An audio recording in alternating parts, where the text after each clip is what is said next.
таваллути Тоҷикистон ҷаҳонро студияи марказии радио Озодӣ пешниҳоди шумо мекунем. Имрӯз 10 июн аст. Қабл аз тақдими тафсилоти хабару гузоришҳо ба сархати мавзӯъҳо таваҷҷӯҳ кунед. тазоҳурот дар Душанбе барои дар зиндон мондани Бузургмеҳр Ёров, ҳомиёни ҳуқуқ Ёровро зиндонии сиёсӣ меноманд ва аз мақомоти Тоҷикистон хостанд, ки ӯро озод кунанд. طبق حسابهای پیشکی توقیف در انتخابات президентии Қазоқистон 70% овозҳоро соҳиб гашт, аммо садҳо мухолифони вай буздошт шуданд. зиндагӣ дар назди партовгоҳ ва ё чӣ гуна орзуи доштани зиндагии шоиста дар пойтахт бе хонаву дар ва гирифтори 101 мушкил мекунад. ҳамиҷа омӯхта шидам, ба шахсои ҳамиҷа омӯхта шидам. субҳи имрӯз 10 нафар дар назди дафтари иттиҳоди Аврупо ва Созмони милал дар Душанбе талаб карданд, ки Бузургмеҳр Ёров, вакили зиндонии тоҷик, раҳо нашавад. Ёров моҳи сентябри соли 2015 баъди омодагӣ ба ҳимоят аз ҳуқуқи аъзои раёсати ҳизби наҳзати исломӣ дастгир ва ба ҷиноятҳои гуногун муттаҳам шуд. додгоҳ ӯро ба 28 соли зиндон маҳкум кард. иттиҳоди Аврупо аз ҳукумати Тоҷикистон хостааст Бузургмеҳр Ёровро озод намояд. ҷузъиёт аз Мирзонабии Холиқзод. حدود 150 نفر تظاهر کنندگان اصلا جوانان و آنهایی که جلب دیده پرونده هایی که از آنها بزرگمهر یارو وکیل مدافع محکوم شده حمایت کرده است در نزد نمایندگی اتحاد اروپا در تاجیکستان جمع آمدند و علیه بزرگمهر یارو با شعارهای زیاد شعار پرتایی کردند. از جمله در شعارها گفته میشد که علیه بزرگمهر یارو باز پرونده های نو باز کرده شود و هم در شعارهای دیگر که ما میدیدیم نوشته شده است که بزرگمهر یارو خائن وطن است و به همین مضمون یعنی ضد بزرگمهر یارو وکیل مدافع محکوم شده شعارها داده شد. در میان تظاهر کنندگان افرادی جمع آمده بودند که آنها طور خودشان میگفتند در زمان حمایه پرونده آنها بزرگمهر حمایه حقوقی میکرد و گویا که به آنها نادرست از آنها حمایت میکرد که تا حال حاضر آنها جبر دیدند و ضرری مادی دیدند.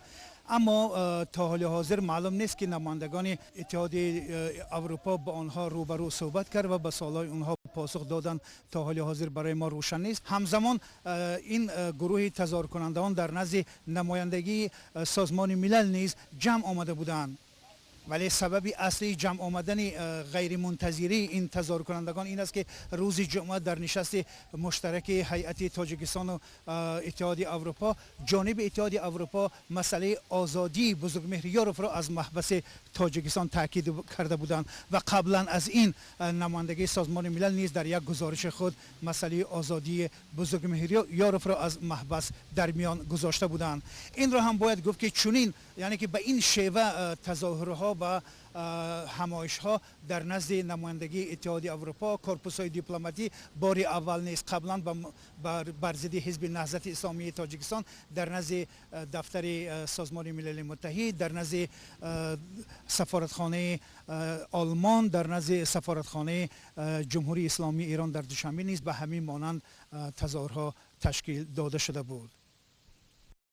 мирзонабии холиқзод гузориш медод дар Тоҷикистон баргузор кардани намоишҳои эътирозӣ манъ мебошад, аммо дар баъзе ҳолатҳо хусусан вақте эътироз бар зидди мухолифини давлат аст мақомот ба ин гуна чорабиниҳо чашм мепӯшанд.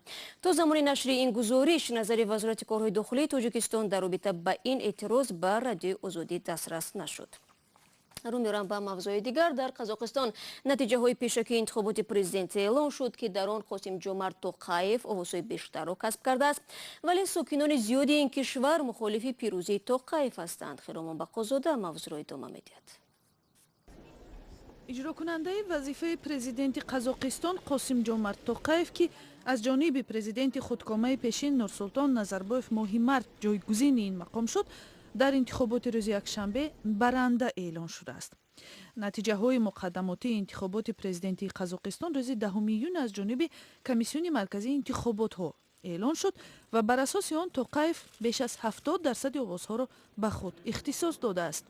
ин нахустин интихобот дар Қазоқистон буд, ки бидуни ширкати Нурсултон Назарбоев баргузор ва дар он шахси нав баранда эълон шудааст. азаматтарimiz ҳамватанони мо аз ҳаққи демократии худ истифода бурда дар ҳавзаҳои интихоботӣ овоз доданд. ин интихоби ояндаи дурахшони мардуми мо аст. халқимиздин жарқын болашағы үшін журналисти собиқ ва рақиби интихоботии Тоқаев Амирҷон Қосанов бо беш аз 16% овозҳо дар ин овоздиҳӣ мағлуб шуд.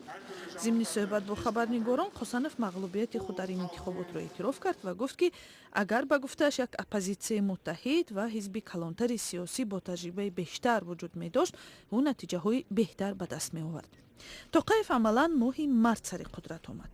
моҳи марти соли ҷорӣ баъди наздики 30 соли раҳбарии президент Назарбоев ки имрӯз ҳам бисёр мақомҳои муҳими сиёсиро дар даст nigaҳ медорад, эълони истеъфо дод ва Тоқаеви он замон раиси сенатро иҷрокунандаи вазифаи президент таъин кард. рӯзи овоздиҳии 9 июн садҳо нафар даст ба эътироз заданд ва ба иттилои вазорати умури дохилии Қазоқистон дар шаҳрҳои Нурсултон ва Алмато 500 нафар боздошт шудааст. эътирозгарон аз ноодилона баргузор шудани интихобот ва ба манфиати ягона номзади калидӣ ташкил шудани ин маърака раҳпаймоӣ карданд. Байкотга келдим. Халq, қазақ, ояндар. мақомоти тоҷик мегӯянд ба пайгирии қазияи боздошти гурӯҳи аз шаҳрвандони тоҷикистон шурӯъ карданд. онҳо дар қатли Сергеи Чӯи, варзишгари Русия муттаҳам мешаванд ки шаби 7 июн дар Москва кушта шуд. расонаҳо навиштанд ки гӯё ӯро муҳоҷирон ба кӯл партофтанд ва ӯ дар зери об нафасгир шудааст. ҳамин расонаҳо дирӯз чанд аксро аз лаҳзаи боздошт нашр карданд, вале он чӣ корбарони тоҷикро дар шабакаҳои иҷтимоӣ сахт нигарон кардааст, намоиши шимҳои кандаву дарида ва бадани урёни боздоштшудаҳо мебошад.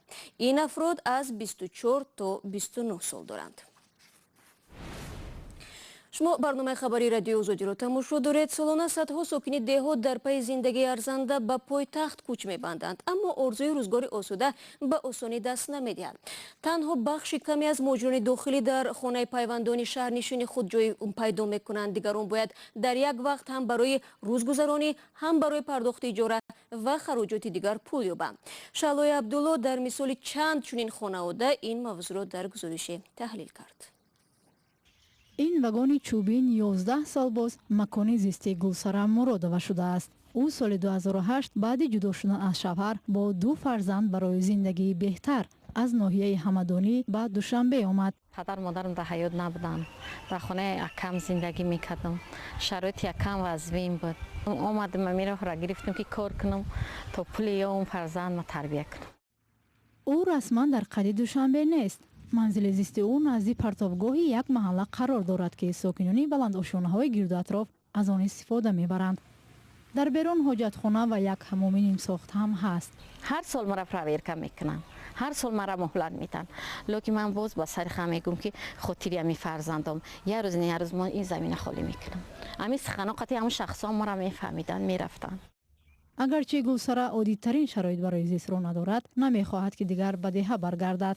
инҷа омӯхта шидам. хело мераса ки амин замина, амин территория хело мераса. ҳамаш ай мана ба ҳаваз амин территория тоза мекунам.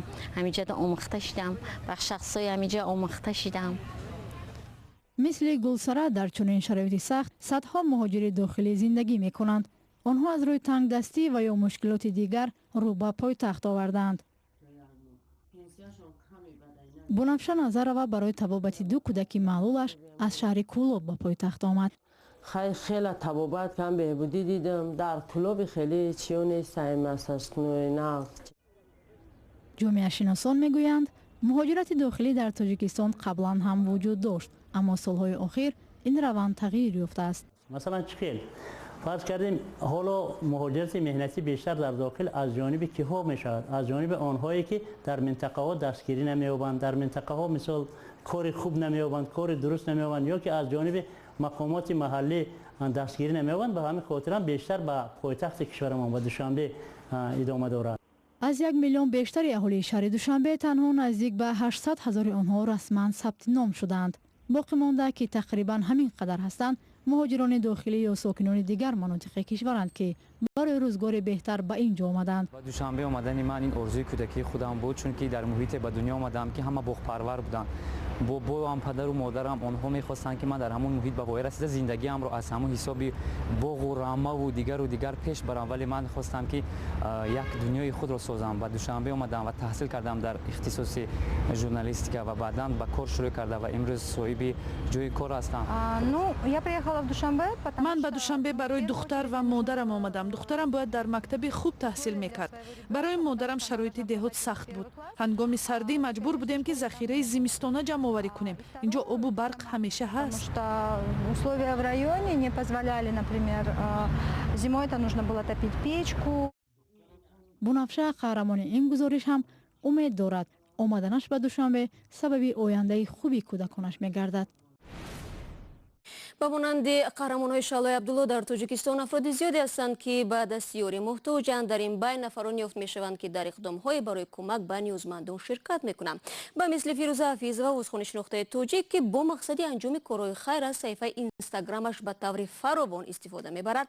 ин овозхон дар суҳбат бо Зарангези Наврӯшо гуфт ҳоло талош дорад теъдоди корбарони саҳифаашро ба беш аз 1 миллион нафар бирасонад. дар саҳифаи инстаграми худам ҳар вақте ки ҳар камбизоатро, ҳар беморро, ҳар амин мушкилиро ба саҳифаи худ гузоштагӣ ҳастам, бисёр дар сатҳи олӣ кори ҳамон нафаронро буд шудагӣ аст. медонем ки саҳифаи шумо як саҳифаи хеле сербаҳс аст ва ҳар наворе ки шумо мегузоред мавриди танқиду таърифи хеле зиёд қарор мегирад ва бисёриҳо мегӯянд Фирӯза баъзан дар суҳбатҳояш аз марзи одобу ахлоқ мегузарад, дағал суҳбат мекунад. уман шумо чӣ мегӯяд? албатта мардум дар ин бобат хато намекунанд, ба хотире ки бале ман дар охир вақтҳо бисёр дағалона рафтор мекунам бо мардум. Сабабаш чист? сабабе ки тӯли як сол пеш камтарак нодурустӣ омад дар зиндагии ман ба хотири модарам зиёд, агар дар хотиратон бошад. вақте ки дар зиндагӣ ба души ман туҳмат омаду чӣ омаду нафарони зиёд кулли дунё гӯемам, кулли форзабони дунё ба сари ман ҳамла кардан, ман дигар худамро дошта натонистам. манам зиёд дағалона шудаму аз одоби маданият биромадаму аз тамкину аз бефарҳанг шуда рафтам. бале маро дар комментария чизе мегӯянд, ман аз ин чиз аҳамият наметиҳам. маро дар мисол дар смсо дар инстаграм чизе ки аз пуштам мегӯянд, ман вай намекунам. не ки вақте ки ман дар рӯ ба рӯ шиштагӣ дар прямой эфир шиштагӣ ҳастам дар инстаграми худ, ман намегузорам ки ҳамроҳи ман дағалона рафтор кунанд. хуб Фирӯза, ҳам мақомот ва ҳам мухлисон аксаран аз забони суҳбати овозхонони шинохтаи мо интиқод мекунанд ва бисёри вақт мисол меоранд ки масалан чаро овозхонҳои афғон ё эронӣ метавонанд хеле хуб суҳбат кунанд дар рӯбарӯи камера ё дар радио расонаҳо, вале овозхонҳои мо аксаран наметавонанд фикрашонро хуб баён кунанд. хайр рости гап, ин саволи шумо дуруст аст ки бисёр дар бобати ҳарфзанӣ суҳбат кунӣ. мо санъаткорои тоҷик камтар забонмон мепечаду лаҳҷаҳои худамонро гум мекунем. сабабаш чӣ аст? сабабаш ин аст ки мо бо ду забон ҳарф мезанем, забони тоҷикӣ катӣ ё адабӣ гап занем ё лаҳҷавӣ гап занем. аммо ин хел шудагӣ мо лаҳҷавӣ гап мезанем, вақте ки дар давлат мо бояд гап занем, мо бояд адабӣ гап занем. ташаккур Фирӯза, ва ёдам ҳаст ки чанд соли пеш шумо бо ҳамкорони мо дар бораи як хонаатон суҳбат мекардед ки сохтмонаш ҳанӯз идома дошт. билохира тамом шуд ин сохтмон? атрофи бозори Балх як ҳавлии хуб доштам, бисёр ҳавлии хуб сохтам, ҳамаашро омода кардам, буд кардам. ҳамин қадар мондагӣ буд ки як дарунашро як ранг ғубор кардан, ҳама абоиш часпондан дар кор буд. вақте ки дар маркази шаҳр хонаи бинои баланд ошёна гирифтам, бисёр ба ман маблағи зиёд дар кор буд ки онҷоро обод кунам. рафтам бисёр дар бораи ҳавлӣ суҳбат кардем, ҷигаром реш мешавад ки ман ӯро аз даст додам, мутаассифона фурӯхтам. ташаккури зиёд Фирӯза барои як суҳбати бисёр самимӣ ва ташаккур ки розӣ шудед ба суолҳои мо посух бигӯед. бинандагони азиз, суҳбати комили Фирӯза Ҳафизова дар Озодӣ видео гузошта шудааст. این مطلب آخری برنامه امروز بود. گزارش‌های دیگر رو میتوانید در کانال ما در یوتیوب با نام آزادی ویدیو تماشا کنید. اخباری روز در وبسایت رادیو آزادی www.azodi.org دسترس است. مطالب ما همچنان در شبکه‌های اجتماعی فیسبوک و ادناکلاسنیک و توییتر نیز پیشنهاد شما میشود. فردا صبح بر وقت نوید بامدادی تقدیمتون میگردد. تا ملاقات بعدی، خدا نگهدار.